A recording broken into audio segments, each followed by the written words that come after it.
प्रार्थना चेतना का फूल है। जिस क्षण हमारे प्राण धन्यवाद से भरे होते हैं, अनुग्रह से भरे होते हैं, कृतज्ञता से भरे होते हैं, प्रार्थना का फूल खिलता है। जिस क्षण हमें ये अनुभूति होती है कि जीवन में कितना प्रेम और सौंदर्य है, प्रार्थना खिलती है।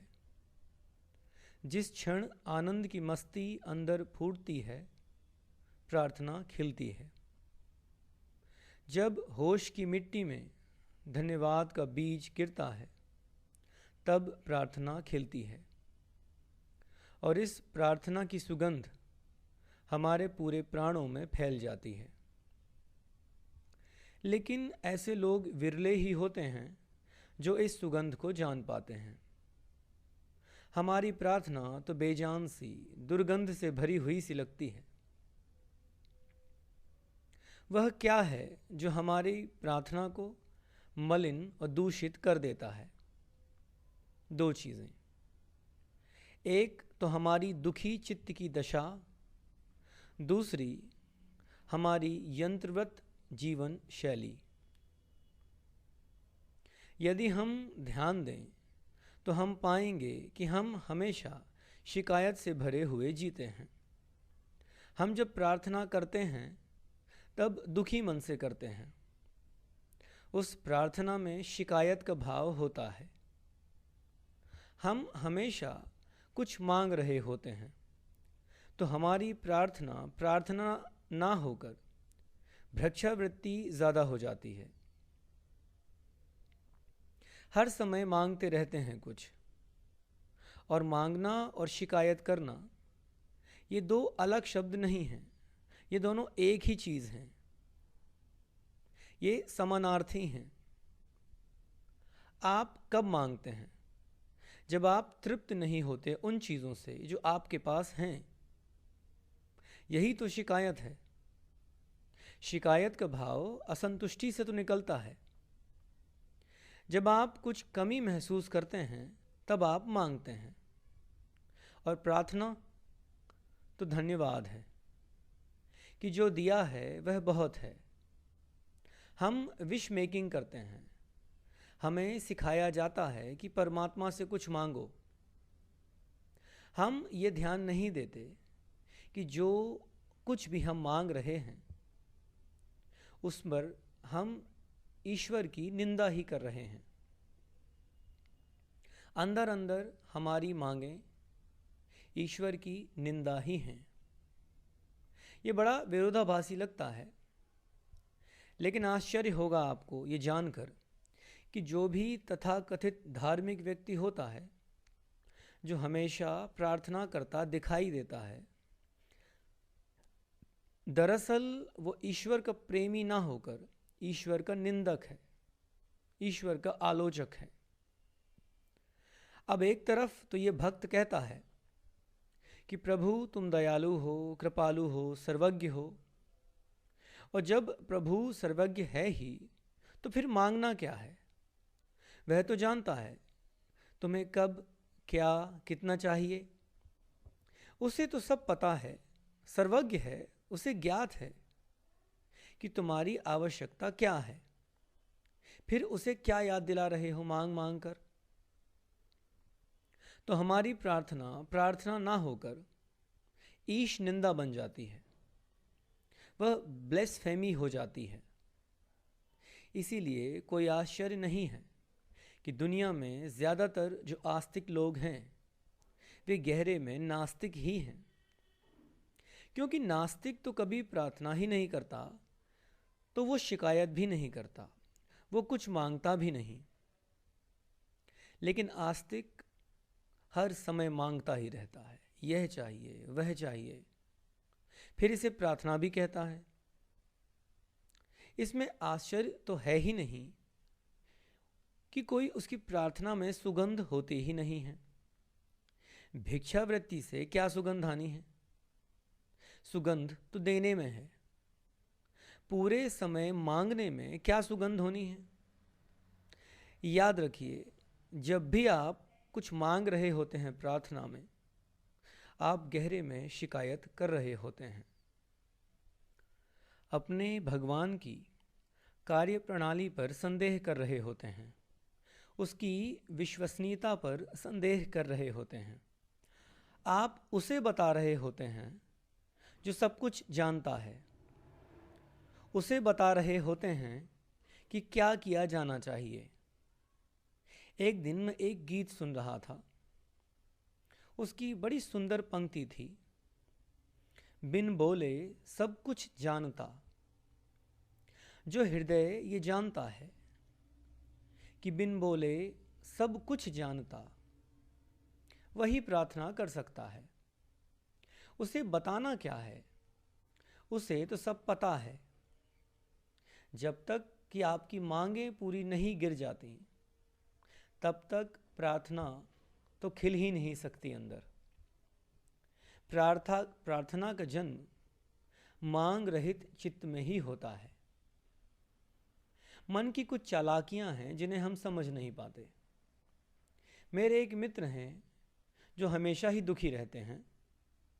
जब कभी मैं उन्हें समझाता हूं कि जो नहीं है उसके लिए शिकायत करने की जगह यदि तुम वह देखना शुरू कर दो जो है, जो मिला है और बहुत मिला है, तो तुम जीवन को खुशी से जीने लगोगे और तभी धन्यवाद होगा। तो धन्यवाद देना सीखो। तो मुझसे हमेशा कहते हैं वो कि धन्यवाद तो देता हूँ, बिल्कुल मैं हृदय से धन्यवाद देता हूँ प्रभु को कि तूने इतना कुछ दिया है, लेकिन फिर भी हमारा चलता ही रहता है। हम कितना ही धन्यवाद दे लें, धन्यवाद देने का स्वांग रच लें, लेकिन अंदर अंदर शिकायत होती ही है। आप कितना भी अपने आप को समझा लें, लेकिन फिर भी कभी नहीं जाता। ये धन्यवाद फिर हुआ ही कहाँ, यह तो चालाकी हुई। पूरे समय ये चालाकियां करते करते हम इतने कुशल पारंगत हो चुके हैं कि अब हमें ये चालाकियां लगती ही नहीं। तो इस चित्त से, इस चालाक दुखी चित्त से कभी प्रार्थना निकलेगी ही नहीं, ना उसमें कभी सुगंध आनी है। दूसरी बात है हमारी प्रार्थना का यांत्रिक ढंग। हम इतनी बेहोशी में प्रार्थना करते हैं कि प्रार्थना के शब्दों का अर्थ समझना तो दूर की बात है। कभी कभी तो हमें शब्द भी नहीं मालूम होते कि हम बोल क्या रहे हैं। मैं एक स्कूल में काम करता था, क्रिश्चियन स्कूल था। जब मैंने पढ़ाना शुरू किया तो देखा कि वहाँ प्रार्थना सभा में 2 प्रार्थनाएं बोली जाती थीं। तो मैं उनको जानने के लिए उत्सुक हुआ। प्रार्थना सभा के बाद मैंने कुछ बच्चों को बुलाया और उनसे कहा कि ये प्रार्थनाएं जो आप कहते हो, ये मुझे लिख कर दे दो ताकि मैं भी कल से बोल पाऊं। तो उन बच्चों ने कहा, और वो ऊंची कक्षाओं के बच्चे थे, उन्होंने कहा कि हमें पता नहीं है ठीक से ये प्रार्थनाएं, बस बोल लेते हैं क्योंकि बचपन से बोलते आ रहे हैं, 10-12 सालों से बोलते आ रहे हैं, तो बस बोल लेते हैं, लेकिन हमें पता नहीं है ठीक वास्तव में कि शब्द क्या हैं। मुझे बड़ा आश्चर्य हुआ ये सुनकर। फिर मैंने अपने कुछ साथी शिक्षकों से पूछा तो वहाँ पता चला कि कुछ एक शिक्षकों को छोड़कर शिक्षकों तक को नहीं पता कि प्रार्थना करते क्या हैं। हाँ, एक शब्द हर किसी को पता था कि प्रार्थना के अंत में आमीन बोलना है। यह हाल है हमारी प्रार्थनाओं का। उन प्रार्थनाओं को जीना तो बहुत दूर की बात है, हम उन्हें ठीक से बोलना भी नहीं जानते। उसी प्रार्थना में एक बड़ा सुंदर वचन था, give us this day our daily bread, हमें हमारी आज की रोटी दे, हमें आज की हमारी व्यवस्था कर दे, बस। और कितने सुंदर शब्द हैं, आज की व्यवस्था कर दे, बस। और यही है नाउ एंड हियर, अभी और यहीं। इतने प्यारे प्यारे शब्द, इतने प्यारे प्यारे अर्थ हमारे जीवन की यांत्रिकता में खो जाते हैं, नष्ट हो जाते हैं, हमारी बेहोशी में कहीं गुम हो जाते हैं।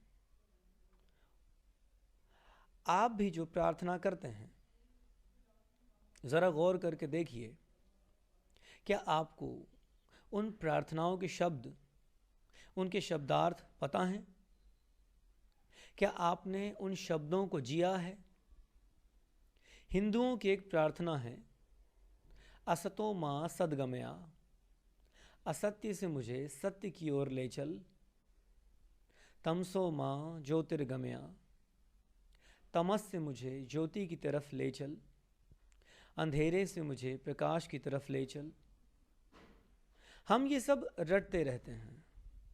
कभी खोजा है कि असत्य है क्या, सत्य है क्या, तमस है क्या, ज्योति है क्या?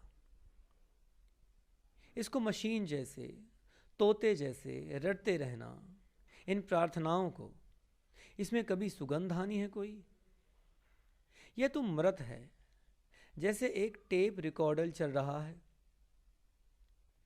आप बेहोश हैं।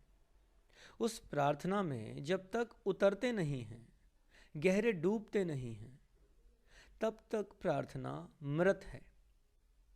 डूबना जरूरी है। जो प्रार्थना में डूबा ही नहीं, वह कभी खिलेगा भी नहीं। मेरे एक और मित्र हैं, वे अपशब्द बहुत बोलते हैं, बहुत गालियां देते हैं और बड़ी धारा प्रवाह देते हैं। जैसे कोई धारा प्रवाह अंग्रेजी बोलना चाहता है, वे धारा प्रवाह गालियां देते हैं। जब कभी हम कहीं जा रहे होते हैं, उनके मुंह से वो गाली चालीसा पूरे वक्त चल ही रहा होता है। और जैसे ही हम किसी धार्मिक स्थल के पास से गुजरते हैं, क्या कमाल है उनकी टाइमिंग का, अचानक गालियां रुक जाती हैं और अचानक वो नतमस्तक हो जाते हैं। और जैसे ही हम उस स्थान से आगे निकलते हैं, फिर गालियां शुरू हो जाती हैं। यांत्रिक, यंत्रवत, जैसे मन में कोई एक प्रोग्रामिंग कर दी गई हो कि जैसे कोई धार्मिक स्थल आए, सिर झुका लेना, नतमस्तक हो जाना, फिर जीते रहो उसके बाद जैसे भी जीना हो। ये धार्मिक लोग हैं। याद रखिए, यही लोग कहते हैं कि परमात्मा हर जगह है। परमात्मा हर जगह है, तो गालियां धार्मिक स्थल के सामने ही क्यों रुकती हैं?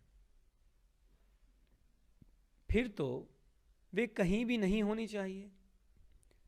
यह है यांत्रिक व्यवहार। और एक चीज़ और गौर करें, अब वो मित्र क्योंकि हिंदू हैं, तो कभी किसी मस्जिद या गिरजाघर के सामने उनका सर नहीं झुकता। ये भी हमारी कंडीशनिंग का एक हिस्सा है। यदि हम प्रार्थना की सुगंध जानना चाहते हैं, तो हमें इस दुखी चित्त और यांत्रिक जीवन शैली से मुक्त होना होगा। ऐसा तो नहीं हो सकता कि हम आनंद को अपने ऊपर लाद लें।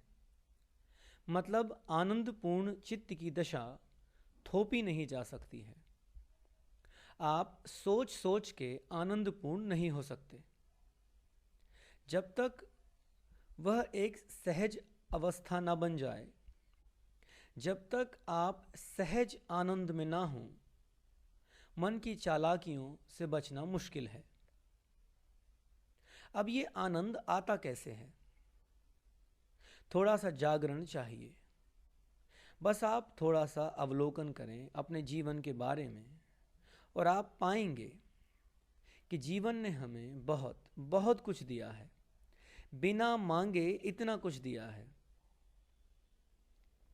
आंखें दी हैं जो इतने लाखों रंगों को देख पाती हैं, इतनी सुंदर सुंदर छवियाँ देख पाती हैं, कान दिए हैं जो चिड़ियों के कलरव को सुन पाते हैं, कोयल की कूक को सुन पाते हैं, संगीत सुन पाते हैं, हृदय की धड़कन सुन पाते हैं।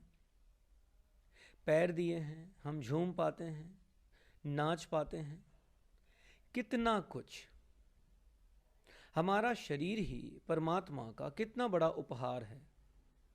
ये थोड़ी सी समझ हमें धन्यवाद से भरती है, और जैसे ही धन्यवाद आता है, आनंद आता है। धन्यवाद और आनंद बिल्कुल आसपास ही होते हैं। एक कदम धन्यवाद, दूसरा कदम आनंद, बिल्कुल भी दूरी नहीं होती। यदि धन्यवाद सच्चा है, यदि हृदय से आ रहा है, तो आनंद तुरंत बहेगा। धन्यवाद ऐसा ना हो कि अब मैंने धन्यवाद किया है तो अब आनंद आएगा, तब फिर धन्यवाद हुआ ही कहाँ। फिर मांग आ गई, फिर तो धन्यवाद एक निवेश हो गया कि उसके बदले में आपको कुछ मिलेगा। तो धन्यवाद जैसे ही आता है, उसके साथ ही आनंद आता है, और उस आनंदित चित्त से प्रार्थना खिलती है, क्योंकि वहाँ कुछ मांग ही नहीं होती। दूसरी बात है अपने यांत्रिक व्यवहार से बचना। इसका क्या निदान है?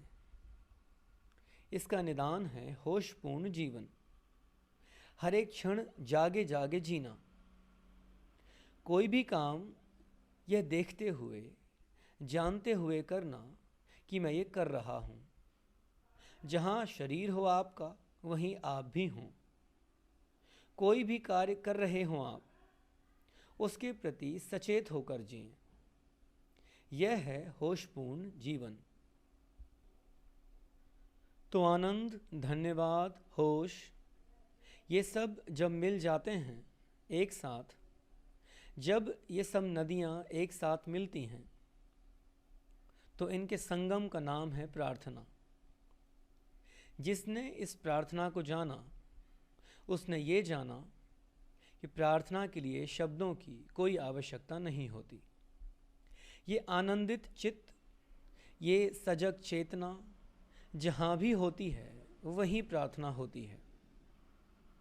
जो व्यक्ति सजग है, आनंदित है, वह जहाँ भी है वहीं प्रार्थना है। वह जो भी करे वही प्रार्थना है। वो अपने आप में ही प्रार्थना बन जाता है। प्रार्थना शब्दों तक ही सीमित नहीं होती। मैं पंजाब में एक परिवार के साथ रहता हूँ। जब मैंने उनके साथ रहना शुरू किया तो देखा कि उनके घर के सामने जो नल लगा हुआ है, उसके नीचे उन्होंने एक मिट्टी का छोटा सा बर्तन रखा हुआ है। वे उस बर्तन को पानी से भर देते हैं और आसपास के जो जानवर होते हैं वो पानी पीते हैं। साथ ही उन्होंने एक और बर्तन रखा हुआ है जिसमें वे रोज़ सुबह पक्षियों के लिए रोटी तोड़कर डाल देते हैं। बड़े प्रेम से धीरे धीरे उस रोटी को छोटे छोटे टुकड़ों में तोड़ते हैं ताकि पक्षी उन्हें खा सकें। बाजू में ही एक और बर्तन होता है पानी का, तो पक्षी आते हैं, भोजन करते हैं, पानी पीते हैं, तृप्त होते हैं और फिर उड़कर चले जाते हैं। यह भी प्रार्थना ही तो है, यह भी धन्यवाद ही तो है। जीवन ने हमें कुछ दिया है और हम उसे एक रूप में लौटा रहे हैं, दूसरों के साथ बांट रहे हैं। यह दूसरों के साथ हार्मनी, यह दूसरों के साथ एकलयता भी प्रार्थना ही तो है, और ये बड़ी सुंदर प्रार्थना है। हम में से बहुत सारे लोग दान पुण्य के काम करते हैं, लेकिन फिर चालाकी आ जाती है। हम ये दान पुण्य इसीलिए करते हैं क्योंकि इसके बदले में हमें कुछ चाहिए। फिर मांग आ गई, फिर दुखी चित्त आ गया, फिर दुर्गंध आएगी। हम किसी व्यक्ति को 1 रुपए भी ये बिना आशा के नहीं देते कि इसके बदले में हमें कुछ मिलेगा। वो 1 रुपए देकर हम परमात्मा को ये याद दिलाना नहीं भूलते कि मेरे खाते में लिख लेना कि मैंने 1 रुपए दिया है। ये चित्त, ये हिसाबी किताबी मन, ये प्रार्थना कर ही नहीं सकता। जो 1 रुपए नहीं दे सकता, वो प्रार्थना जैसी अमूल्य चीज परमात्मा को समर्पित कैसे करेगा। प्रार्थना तो समर्पण है। प्रार्थना अपने आप को अस्तित्व के चरणों में समर्पित कर देना है। जो 1 रुपए नहीं दे पाएगा किसी को, वो अपने आप को कैसे देगा। प्रार्थना तो है अहम का अर्पण, स्वयं को अस्तित्व के हाथों में सौंप देना। जो हर समय इसी हिसाब किताब में जीता रहेगा कि मैंने यह किया, अब मुझे इसके बदले में यह मिलेगा, मैंने वह किया, अब मुझे उसके बदले में वो मिलेगा। यही है दुखी चित्त के लक्षण। तो थोड़ा जागिए, देखिए हम कैसे अपने लिए संताप पैदा करते हैं, हम कैसे अपने लिए पीड़ा इकट्ठी करते हैं, जबकि हम उन पक्षियों को देखकर खुश हो सकते हैं जब वे आपस में एक दूसरे से लड़ते हैं, झगड़ते हैं, खेलते हैं। उनको देखकर बहुत आनंद आ सकता है। यदि हम देख पाएं तो ये इतनी साधारण सी चीज गहन आनंद का स्रोत बन सकती है। वो आनंद आपके चित्त को परिवर्तित कर सकता है। बस होशपूर्ण जीते रहें, फिर आप देखेंगे कि प्रार्थना के लिए किसी धार्मिक स्थल में जाना जरूरी नहीं है। आप कहीं भी प्रार्थना में हो सकते हैं। आप किसी राहगीर को, अजनबी को एक मीठी सी मुस्कान दे दें, वह भी प्रार्थना ही है। बस देना। जो देना सीख गया वो प्रार्थना सीख गया। प्रार्थना देना ही है। धन्यवाद देना, प्रेम देना, अपने आप को देना। हम उल्टे हैं। हम हर समय लेने की कोशिश में लगे रहते हैं। हर समय लेना लेना लेना, और लेने की लालसा कभी प्रार्थना करने देती ही नहीं। ये छोटी छोटी बातें हैं, छोटे छोटे लक्षण हैं प्रार्थना को जानने के, समझने के। आपको किसी ज्ञानी से नहीं पूछना। बस जागिए, देखिए। जिस दिन देने का भाव अंदर आ जाए, उस दिन प्रार्थना भी आ ही जाएगी।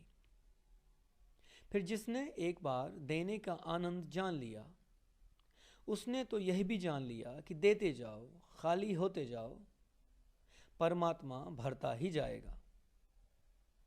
नीत्शे की एक किताब है, 10 स्पोक ज़रथुस्त्र।